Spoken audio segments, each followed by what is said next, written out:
Buenas. Parálisis del nervio ciático popliteo interno y sus ramas. Ahora vamos a empezar con el trayecto anatómico del nervio ciático popliteo.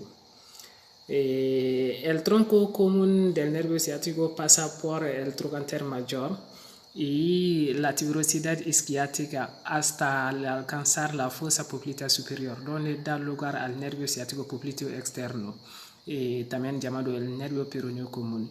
La prolongación de las fibras laterales al nervio ciático popliteo interno, continuación de las fibras mediales. El nervio ciático popliteo interno cruza el centro del hueco popliteo, pasando a la parte posterior de la pierna, donde se denomina nervio tibial posterior. En la fosa poplitea da el nervio sural medial. Esta rama inerva la piel de la pantorrilla y posteriormente se une al nervio cutáneo sural lateral, rama del peroneo común, formando el nervio sural a nivel del tendón de Aquiles. En la fosa poplitea distal, el nervio ciático popliteo interno proporciona ramas para los músculos soleo y gemelos. El nervio desciende entre la cara anterior del músculo tibial posterior y la cara posterior de los músculos soleo y gemelo, donde proporcionan las siguientes ramas. Esas son ramas motoras del tibial posterior y también del flexor largo de los dedos. Y también incluye el flexor largo del dedo gordo. El nervio tibial pasa por debajo del malleolo medial junto con los tendones del músculo tibial posterior y también del flexor largo de dedo gordo. Incluye también la arteria y vena tibial posterior. El nervio plantar medial, rama del S1 y S2, inerva la piel de los 2/3 mediales de la planta del pie, inerva los músculos flexor corto de los dedos del pie abductor y los 2/3 lateral del pie e inerva los músculos abductor del quinto dedo del pie, flexor del quinto dedo del pie, aductor y lumbricales tercero y cuarto del pie. La sensibilidad de la piel de la cara medial del talón es recogida por el nervio medial del calcáneo. Vamos a hablar de las lesiones de ese nervio. Estas son lesiones que afectan el nervio ciático popliteo interno, o también llamado el nervio tibial, como lo he dicho. Es particularmente vulnerable de ser lesionado en el hueco popliteo interno y también en el túnel del tarso o en el pie. Suelen ser lesión del nervio ciático popliteo interno en el hueco popliteo. También puede ser el síndrome del túnel del tarso, la lesión de los nervios plantar medial o lateral, y también la compresión aislada del nervio medial del calcáneo o nervio de Baxter. Y por último, puede ser las lesiones de ramas terminales o nervios interdigitales. Sería el caso de neuroma de Morton, por ejemplo. Ok, aquí los tenemos. En cuanto a las lesiones del nervio tibial en el hueco popliteo, las lesiones del nervio tibial en esta localización tienen como resultado limitación en la flexión plantar e inversión del pie, flexión plantar de los dedos y debilidad en movimientos de los músculos intrínsecos del pie con hipoestesia de la planta y borde lateral del mismo.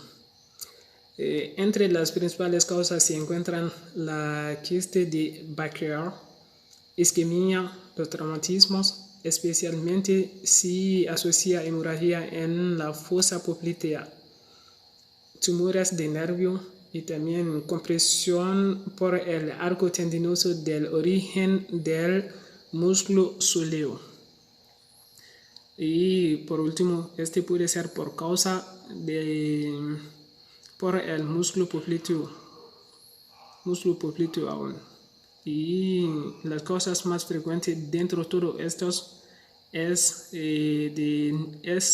la neuropatía del nervio ciático popliteo interno en la fosa poplitea, donde los traumatismos y la isquemia frecuentemente. Ahora vamos a hablar de las lesiones de los nervios plantar medial o lateral. Este ocasiona dolor, parestesia y pérdida de sensibilidad en el área de distribución del nervio dañado. Los 2/3 mediales de la planta del pie en la lesión del nervio plantar media y el tercio lateral en la lesión del nervio plantar lateral. Puede asociar también atrofia muscular intrínseca. El nervio plantar medial es susceptible de ser comprometido por el ligamento calcáneo navicular y fibrosis, hipertrofia del músculo abductor del dedo gordo por vaina tendinosa o quiste. El nervio medial plantar también se puede lesionar por traumatismo o schwannomas.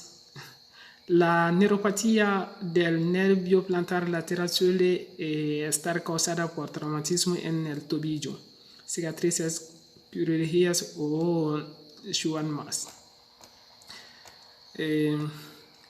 En raras ocasiones se produce una compresión axilar del nervio medial del calcáneo o síndrome de Baxter. Esa es la compresión de la primera rama calcánea que tiene su origen en el nervio plantar lateral.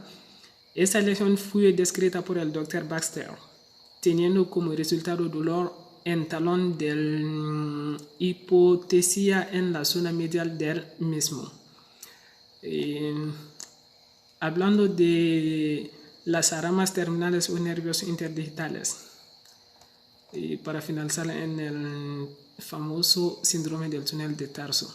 Antes de voy a hablar un poco de las ramas terminales del nervio interdigitales, el cual se suele comprimir por las cabezas de los metatarsianos, por los ligamentos metatarsianos profundos o otras cirugías de falange de los dedos, dando lugar al llamado neuroma de Morton, como lo vimos en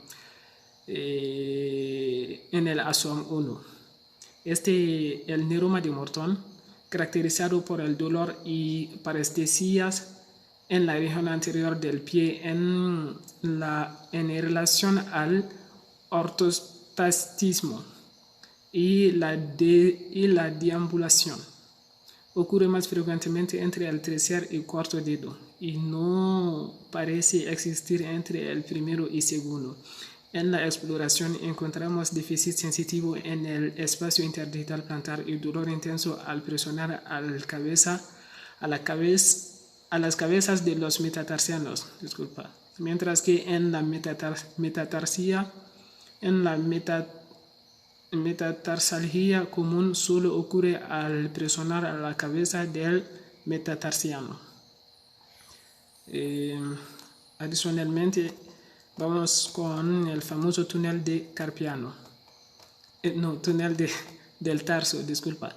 Es un espacio angosto osteofibroso en la región posteromedial del tobillo de 2,5 a 3 centímetros de ancho, en donde se encuentran anatómicamente de medial a lateral el tendón del tibial posterior, el flexor largo de los dedos, la arteria tibial posterior y venas satélites. El nervio tibial en su porción final, así como el tendón flexor propio del primer dedo.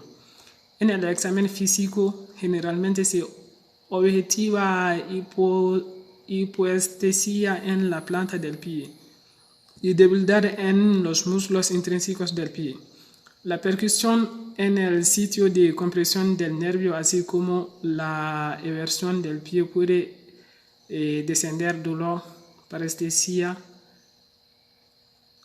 En esta localización, cualquier proceso que cause estrechamiento del túnel tarsiano puede producir neuropatía del nervio ciático popliteo interno. Las principales causas del síndrome del túnel de tarso incluyen traumatismo o luxaciones del tobillo, calzado mal ajustado, férulas de yeso, y fibrosis postraumatismos, quistes o tumores del nervio y compresión por el retináculo adyacente o por el complejo arteria-vena tibial posterior. En cuanto a la epidemiología del síndrome de túnel de tarso, algunos autores no han reportado prevalencia e incidencia del síndrome del túnel de tarso. Otros indican que es más frecuente en mujeres de entre 40 y 45 años de edad, donde 15.16 el síndrome del túnel de tarsiano es una entidad poco frecuente, con una incidencia que varía entre 0,58% y 0,5% según OICOL.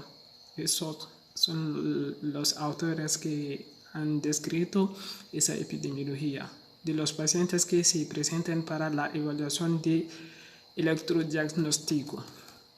En cuanto a la presentación clínica de todas esas lecciones en general, tenemos entendido que produce debilidad del tríceps sural y los músculos plantares, alteraciones sensitivas de la planta del pie. El nervio también puede ser atrapado en el túnel tarsiano o comprometido por edema postraumático, produciendo edema, entumecimiento y parestesia de la planta del pie. Dolor en la región del túnel tarsiano que aumenta la presión local y la flexión plantar de tobillo. El dolor nocturno es también frecuente. En cuanto al tratamiento, el tratamiento debe ser conservador. Infiltraciones, estimulaciones nerviosas cutáneas, técnicas de radiofrecuencia pulsada. Pero si no da los resultados esperados, entonces está justificada la descompresión quirúrgica. Si hay edema, puede efectuarse un tratamiento de magnetoterapia para su consecuente reducción. También se puede aplicar la hidroterapia para lograr el alivio al dolor en la región del túnel tarsiano. Sinesterapia pasiva ampliar los arcos articulares y activa y aumentar la fuerza muscular. En tantos tempranos para obtener contracciones activas utilizando las diversas técnicas de reducción neuromuscular como son los movimientos reflejos, movimientos en masa y estabilizaciones. Búsqueda de ángulos eficaces de trabajo también. Se requiere técnicas de estiramiento progresivas también. Y adicionalmente a todo eso se puede referir con masoterapia evacuativo para disminuir el edema postraumático de la planta del pie. Electroterapia analgésica para lograr el alivio al dolor en la región del túnel tarsiano. La mecanoterapia para ampliar los arcos articulares y aumentar la fuerza muscular del músculo tríceps sural y de los músculos plantares. Y por último, se puede requerir con terapia ocupacional para ganar en independencia y funcionalidad en la actividad de la vida diaria. Y también con ayudas ortésicas para la rehabilitación de la marcha. Muchas gracias.